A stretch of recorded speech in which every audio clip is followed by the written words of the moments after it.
Magandang araw, ngayon nga po ibigay po natin ang game schedule ngayong February 15, 2025 sa PVL All Filipino Conference 2025. Syempre ibigay din po natin kung saan magaganap o venue at saan mapapanood sa mga baguhan. At syempre hindi na natin kalimutan na ibigay ang latest team standing as of February 13 valid hanggang February 15, 2025. Kaya bago natin isiwalat guys, please naman nakikiusap po ako, huwag niyong kalimutan mag-like, comment, and subscribe and pa-hit the notification bell para lagi po kayong updated sa aking mga bonggang video about sa volleyball dito sa Pilipinas. At syempre, may page na po tayo para sa volleyball updates din. Search nyo lamang po sa Facebook, Biakla TV. Pa-follow na lang and syempre, pa-like at panood ng video. Maraming salamat. At syempre ngayon nga po ay wag na po natin patagalin pa. Ibigay po muna natin ang game schedule ngayong February 15, 2025. Unang maghaharap po, Galleries Tower High Risers versus Petrogas Angels 4 PM at ang venue po nito magaganap sa Henares Center, Antipolo.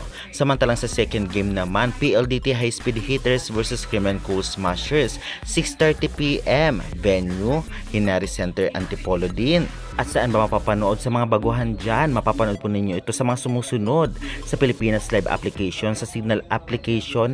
I-download nyo lamang po ang mga ito at mag-register. May bayad ng konti ngunit sulit naman. Meron din po sa Google. Kung kayo ay may internet, search nyo lamang po pbl.ph live.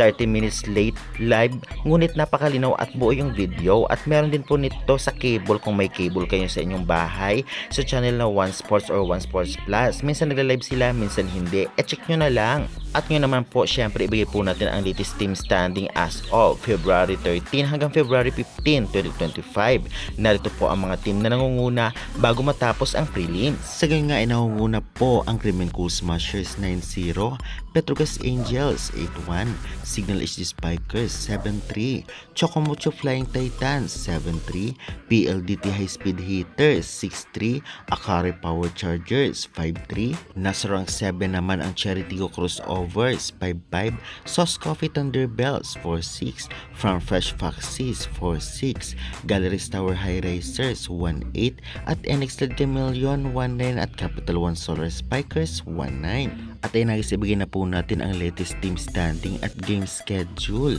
Kaya naman konting laro na lang ay tapos na at magaganap na ang quarterfinals at knockout rounds. Kaya naman halos lahat ng team ay talaga namang ginagawa ang lahat para magkaroon ng panalo, and good luck na lamang. Kaya guys, excited na ba kayo sa February 15, 2025? I-comment nyo na yan at huwag kalimutan mag-like and subscribe for more updates.